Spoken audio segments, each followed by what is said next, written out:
Hello welcome friends, welcome to our YouTube channel. आज हम देखने वाले हैं आपके लिए बहुत ही इम्पोर्टेंट और interesting chapter, that is skeleton system. So अगर अभी तक आपने हमारे चैनल को सब्सक्राइब नहीं किया तो सब्सक्राइब कर लें और बेल बटन को ज़रूर दबा लें और इस वीडियो को एंड तक देखें क्योंकि इसमें बहुत सारी इंटरेस्टिंग सी चीज़ें आने वाली है। तो चलिए स्टार्ट करते हैं। हम पढ़ने वाले हैं कंकाल तंत्र। तो कंकाल तंत्र क्या होता है? तो मानव शरीर की सभी हड्डियों उपस्थियों से मिलकर जिस तंत्र का निर्माण होता है उसे हम कंकाल तंत्र कहते हैं। अब अस्थियां और उपस्थियां, अस्थियां हड्डी, अस्थियां यानी हड्डी और उपस्थियां यानी कार्टिलेज। तो इसका सिंपल डेफिनेशन है, मानव शरीर के सभी उपस्थियों एवं हड्डियों से मिलकर जिस तंत्र का निर्माण होता है उसे हम कंकाल तंत्र कहते हैं। तो अब देखिए कंकाल तंत्र के अंतर्गत कौन कौन से अंग आते हैं। तो कंकाल तंत्र के अंतर्गत होती हैं अस्थियां एवं उपस्थियां, क्योंकि अस्थियों और उपस्थियों से ही मिलकर कंकाल तंत्र बना है, तो अस्थियां और उपस्थियां इसके अंतर्गत होंगी। तो इसका सीधा आंसर है कि कंकाल तंत्र के अंतर्गत अस्थियां एवं उपस्थियां होती हैं।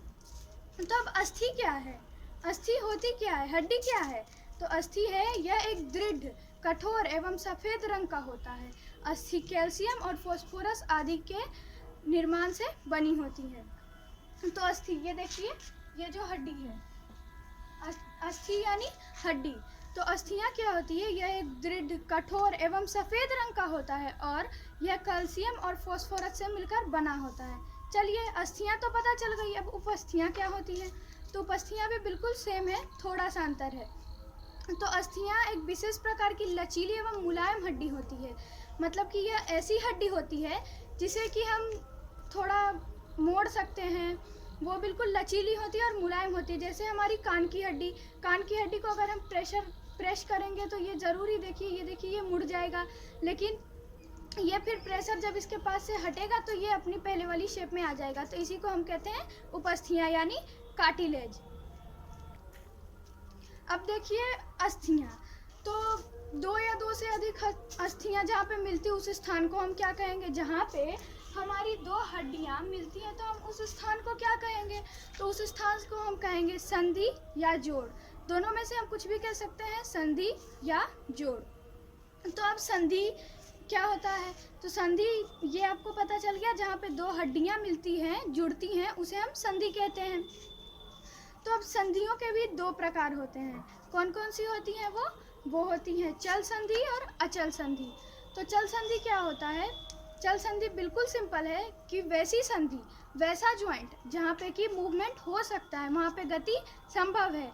जैसे हमारी कोहनी, हमारे कंधे, हमारे पैर की हड्डियाँ, यहाँ पे देखिए ये हमारी कोहनी, यहाँ पे मूवमेंट बिल्कुल संभव है, हम जैसे चाहें इसे हम घुमा सकते हैं। बट इसका ठीक उल्टा है, इसका ठीक उल्टा अचल संधि है। अचल संधि में क्या है? इसमें मूवमेंट संभव नहीं है, यहाँ पे हम मूवमेंट नहीं कर सकते। जैसे ये हमारा अपर जॉ जो है, ऊपरी जो जबड़ा है, देखिए ये नीचे वाला जबड़ा जो है वो लगातार ऊपर नीचे हो रहा है, बट ऊपर वाला जबड़ा नहीं होता है, ये देखिए। तो इसका ये पता चलता है कि ऊपर वाला जो जबड़ा है वो अचल संधि का है। ठीक है, तो अब ये तो जान गए, अब आगे चलते हैं। तो अस्थियां कितनी होती है? हमारे मानव शरीर में कितनी अस्थियां होती है? तो हमारे मानव शरीर में बिल्कुल 206 हड्डियां होती है और शिशु में, जो कि 1 वर्ष तक के शिशु हैं, उनमें 208 हड्डियां होती है। ऐसा कैसे हो गया? जब मानव शरीर हम बड़े हैं तो हमारी ज़्यादा हड्डियां होनी चाहिए, वो छोटे हैं तो उनकी कम हड्डियां होनी चाहिए, बट ऐसा कुछ नहीं है। शिशु जब मैच्योर हो जाते हैं तो उनकी 2 हड्डियां जुड़ जाती है, वो हम आगे देख लेंगे कि कौन सी हड्डियां जुड़ती हैं, बट अभी इतना कि 2 हड्डियां उनकी जुड़ जाती हैं। अब ये तो पता चल गया कि कितनी होती है, ये भी तो पता होनी चाहिए कि उनको कितने भागों में बांटा गया है। तो हमारे मानव शरीर की अस्थियों को बिल्कुल 5 भागों में बांटा गया है।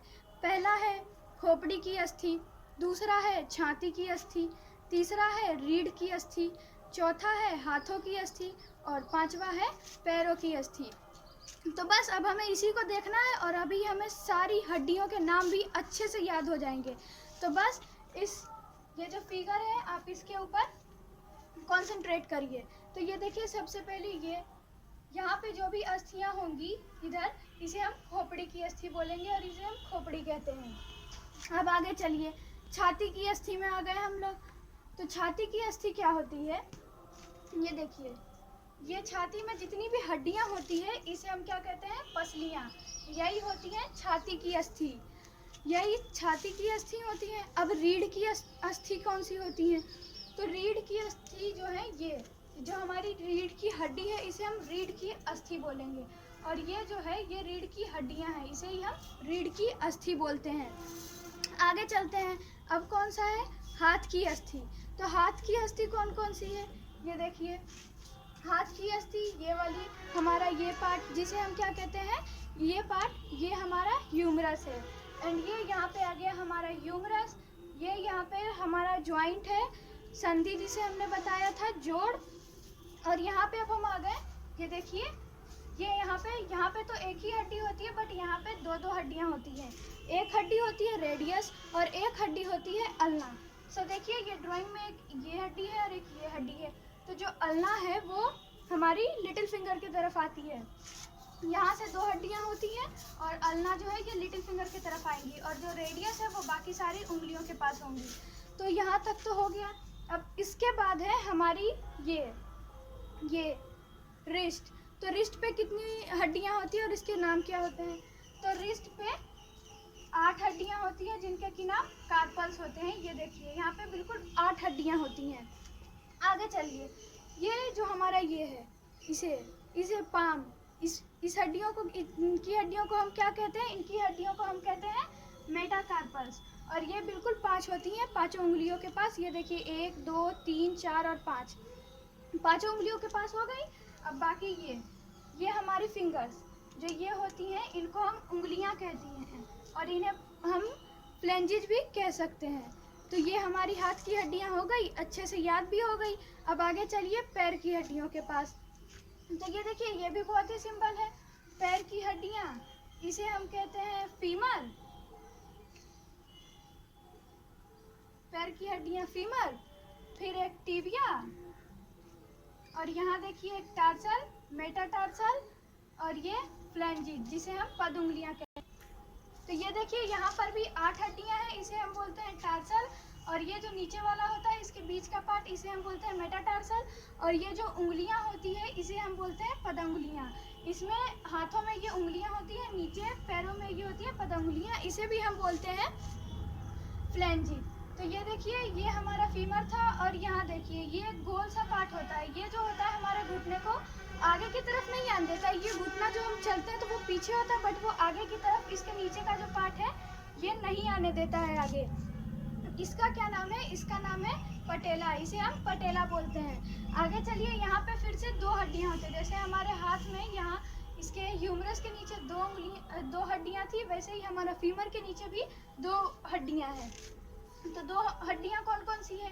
पहला तो है ये फीबिया, और दूसरा है टिबुला। तो ये अच्छे से याद हो गया। आगे चलिए, यहाँ पे एक था पेक्टोरल गर्डल। ये क्या होती है? हमारा जो ये वाला पार्ट होता है, ये और ये, इसे हम कहते हैं पेक्टोरल गर्डल। इसे मैंने लास्ट में इसलिए बताया क्योंकि मैंने कहा था कि बच्चों की जो शिशु की 2 हड्डियाँ होती है वो जुड़ जाती हैं आपस में, वही है ये हड्डियाँ। यहाँ पे शिशु की अलग अलग हड्डियाँ होती है, बट जब वो मैच्योर हो जाते हैं तो उनकी हड्डियाँ जुड़ जाती है। तो यही जो हड्डियाँ हैं वो जुड़ जाती हैं, 2 से 1 हो जाती हैं, वही है पेक्टोरल गर्डल। एक हो गई। अब दूसरी है ये वाली हड्डी। यहाँ पे भी शिशु की दोनों अलग अलग होती है, बट जब वो मैच्योर हो जाते हैं तो उनकी भी इधर की हड्डी जुड़ जाती है, तो इसे हम कहते हैं पेल्विक गर्डल। तो अच्छे से याद हो गया होगा। यहाँ खोपड़ी, हाथ की ह्यूमरस, उसके नीचे अल्ना, उसके बाद रेडियस, फिर कार्पल, मेटाकार्पल, फ्लेंजिज। पैर में पहले इधर देख लेते हैं, रीढ़ की हड्डी वो, उसके बाद फिर यहाँ पे पेल्विक गर्डल जो कि जुड़ जाती हैं।